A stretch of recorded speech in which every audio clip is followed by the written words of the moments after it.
Hiya Bill, thanks for getting in touch. Glad the email that I sent across helped you with your golf. Obviously a few issues there with ball being a little bit too far back, club face being a little bit too short. That straight away poses its own set of problems.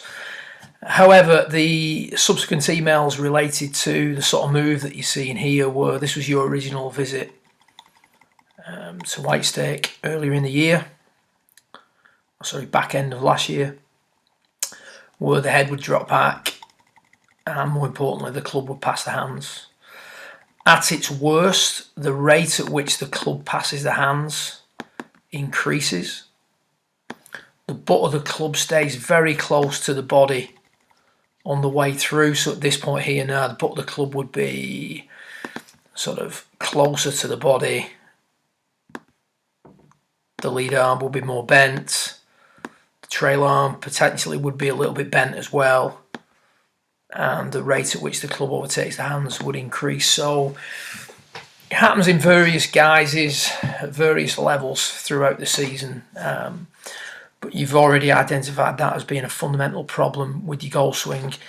Even though you may get the backswing right, the ball position more appropriate, face angle more appropriate, etc., we still tend to fall into that habit of the lead wrist collapsing a little bit. That's sort of almost like a scooping effect through the ball, but the club raises very quickly, stays in close to the body, etc., etc. So, you're doing a little bit on that footage. The previous footage you sent me from your back garden the other day, you were doing it to a slightly higher degree. So it's something that you want to pay attention to. And the purpose of this video is to give you some food for thought, some drills that you can use to improve the image that you're seeing there on the left hand side of the screen. Apologies for the casual nature of the video, but it's quite fitting really. You're practicing in your back garden and I'm sort of demonstrating it in mine.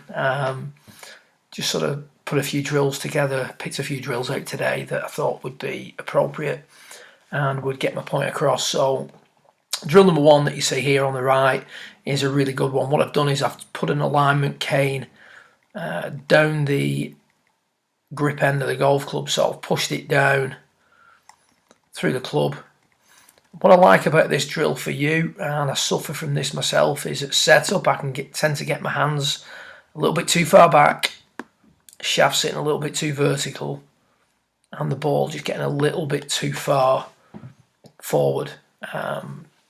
When you do that, sometimes the loft can point a little bit too much to the left, and this lead wrist is actually a little bit collapsed before you even start. So with the cane in place, it's encouraging a good solid relationship between lead arm and shaft.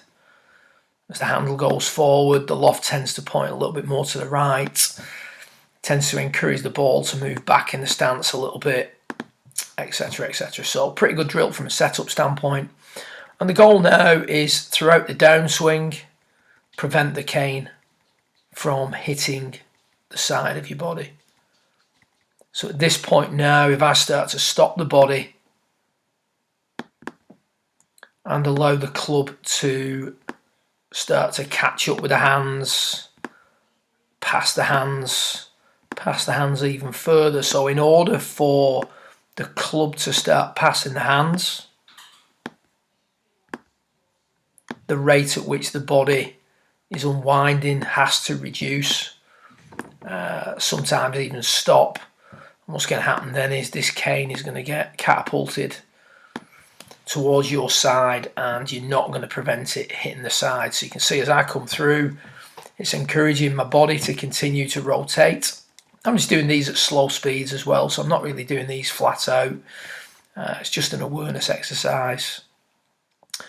And because I'm doing them at slower speeds, you're going to see that the lower body doesn't necessarily extend quite as fast as it would normally do. No need to jump up out the ground. I'm not trying to generate any speed. If I was to speed this drill up, then you would see a little bit more lower body extension, hips coming out the forward bend, etc. But what you're seeing at this point now is a very firm lead wrist, a situation where P8 and P9, so P8 when the shaft's parallel with the ground, and P9 when the right arm is parallel with the ground, are happening at the same time. So the cane down the inside of the grips, get an alignment cane from your professional shop if you don't already have one. Push it down the inside of your grip, don't do any damage to your club. There's a hole there anyway for fitting purposes and aeration purposes. Shove the cane down the grip so that there's approximately sort of 2.5 feet sticking out at this end, and then keep that off your side throughout the hit. Really good exercise for helping the body continue to rotate, reducing the rate of overtaking and improving the sort of solidity of the lead wrist. What I want to do now is just show you a quick, or give you a quick look at what happens when you view this from a slightly different angle, because there's something else that you do want to consider. And I just want to, it's not maybe something that you struggle with, but I do want to point this out just to clarify a few things. Okay, so hitting towards the camera now, you need to, in regards to the rate at which the club passes the hands, you need to consider the swing's direction. So this is what we're sort of seeing on camera. Generally, I mean, majority of the time you'll be viewing this from down the line, but when the swing is more in line, it's easier to then keep the body turning. I'll start that again. So here we have a situation where the swing's a little bit more in line. It's actually a little bit left shifted on this one where I'm rehearsing it, and that's easy to keep the club moving through. And what we've got there is we've got the pivot, or the action of the body, squaring the club face up. So the body keeps moving. It's easier to keep the hands passive, easier to keep the lead wrist firm, easier to reduce the rate at which the club overtakes the hands. Then if we look at what happens if the swing direction gets too far out to the right. So let's say the club got stuck underneath you, you slid the hips too fast, you loaded the lead wrist a little bit too much in transition, so down the line it would look like the club was too far in behind the hands. Now at this point you could try and keep the hands passive, but unfortunately you've got this situation where you've got a huge corner to turn at the bottom of the swing, and your body's just not going to get that done. So if the club gets too much in behind the hands, it will encourage you to roll the wrists through the hit. And that gives you a pretty good view there of what I was talking about, looking at the face-on footage. Once the hands start to flip, once the club starts to rotate or get thrown past the hands, we see the body slows down, the head raises, and the cane hits you on the side. So the whole purpose of this drill is task-driven. Don't hit your side with the cane on the way through, and the wrists will be more passive, and the body action will be more continuous through the hit. Okay, so we're now take a look at another drill that's going to help you. Okay, so here we've put the cane, so we're using a cane again. These are all drills that you can do in your back garden. We've put the cane down on the floor, and the goal is to hit the ground in front of the cane. I've got the leading edge of the club over the top of the cane. You can do this where it's actually touching the cane, or you can just hover the club over the top of the cane a little bit if you like. But it's all about moving the low point of the arc forward in transition, which requires you to control the radius of the swing. So we're going to need a certain movement in the downswing where we keep the wrist angles for longer, and then the rate at which we uncock the wrist, because the reality of this is the wrist will uncock, the lead wrist will rotate through the hit.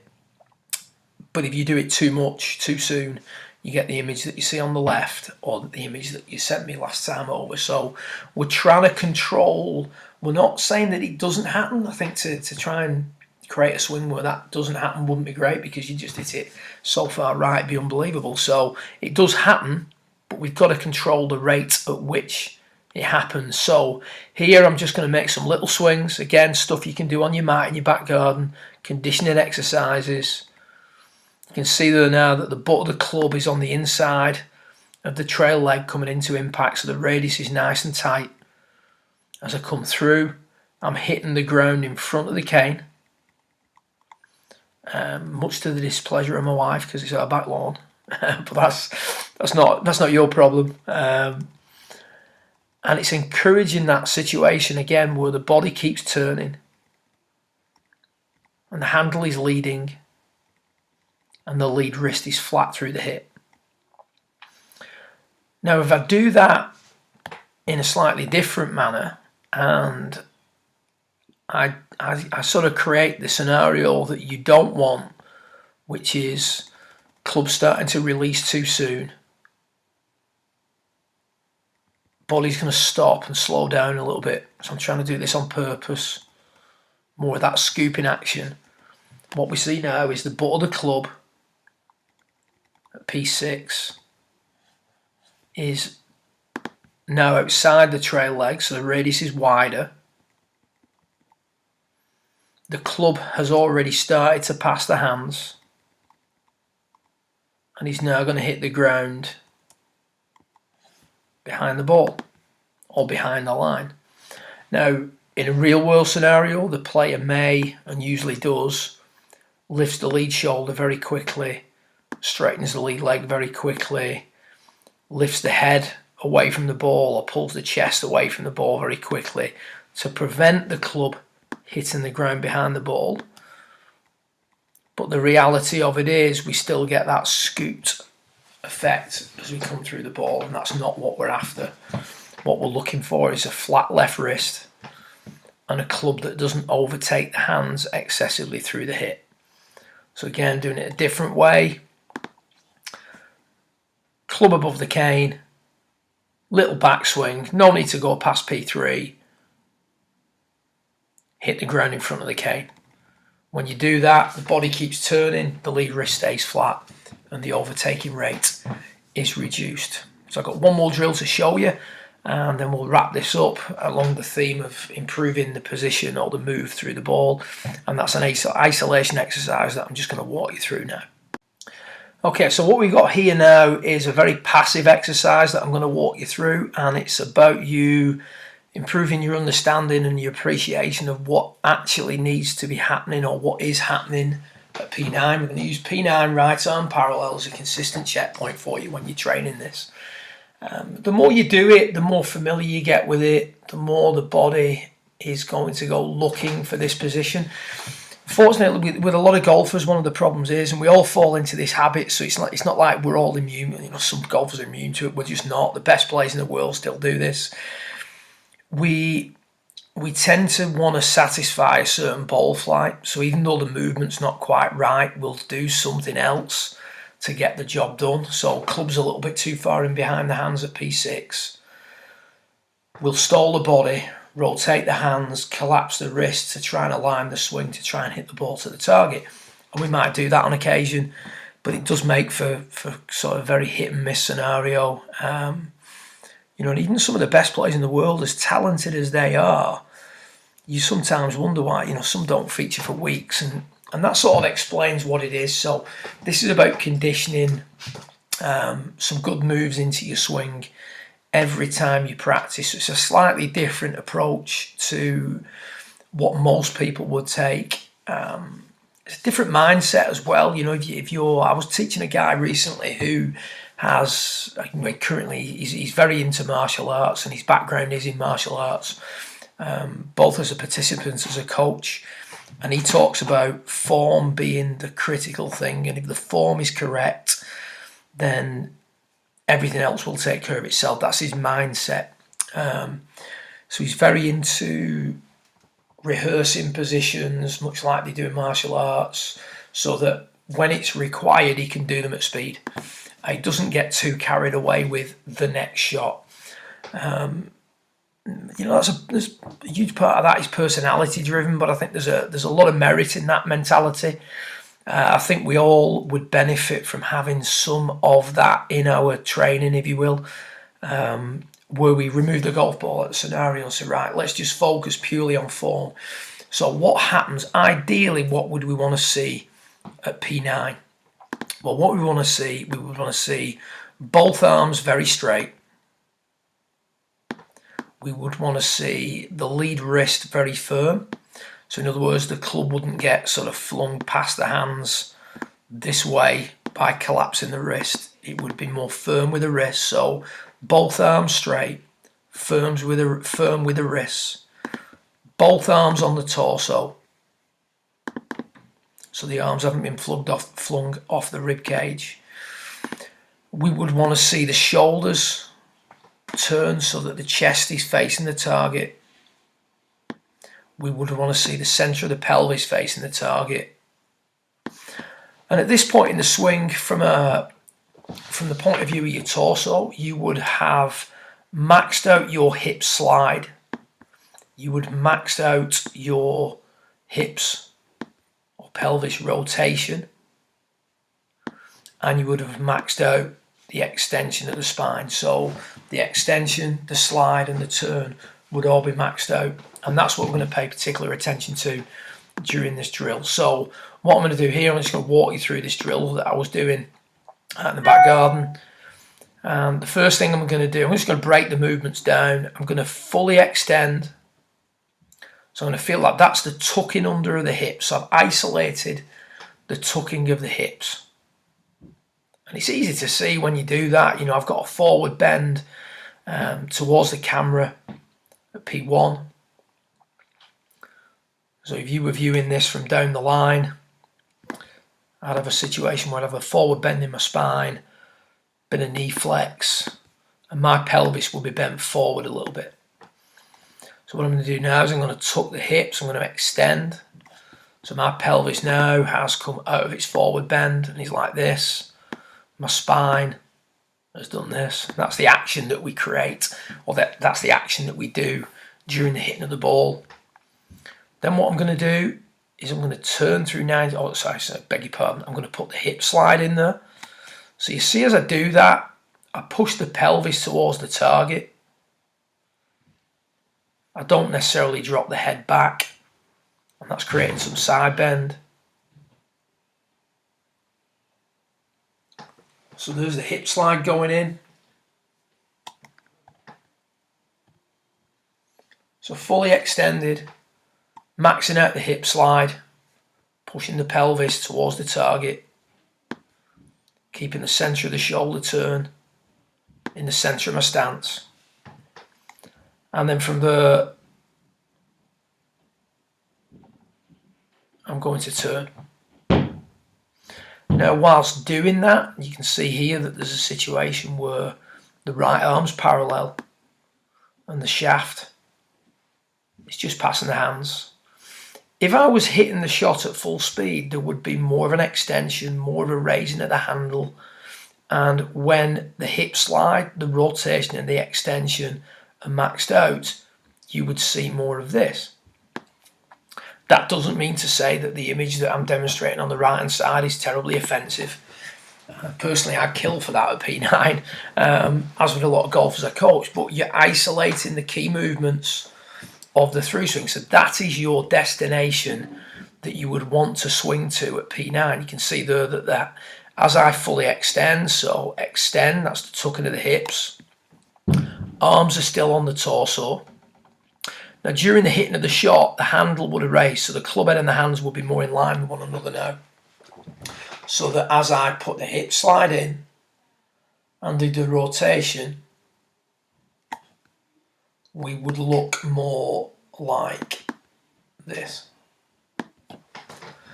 But having said that, that would be more than satisfactory for you at P9 and anybody at P9. So, has the body fully rotated? Yes. Has the spine extended? Yes. Have the hips or pelvis come out the forward bend? Yes. Has the lead leg extended? Yes. Has the trail leg extended? Yes. Has the body's rotation been continuous? Yes. Because we've put all those pieces in gradually from P1. I'll just take you through. So again, from P1, there's the extension, there's the slide, and there's the rotation. And if you max out all three things by P9, that's what you're going to look like with a little bit less wrist hinge for reasons discussed. Hopefully this sheds some light on the areas that you need to consider at P9 and the things that you need to do to encourage your hands to calm down, the arms to stay straighter, the handle to be leading more through impact. Obviously these are things that you can do away from the golf course. You can hit balls with the cane down the shaft. You can certainly hit balls hitting in front of the line. And the last one is definitely a sort of away from the driving range with no golf ball in play sort of drill. So plenty to go at there, Bill. Plenty of conditioning. Treat it as a conditioning exercise, not as a quick fix. And you'll be well on your way to improvement. If you've got any questions, feel free to contact me. Keep up the good work. Great to hear from you, and I look forward to developing this one further in the coming months.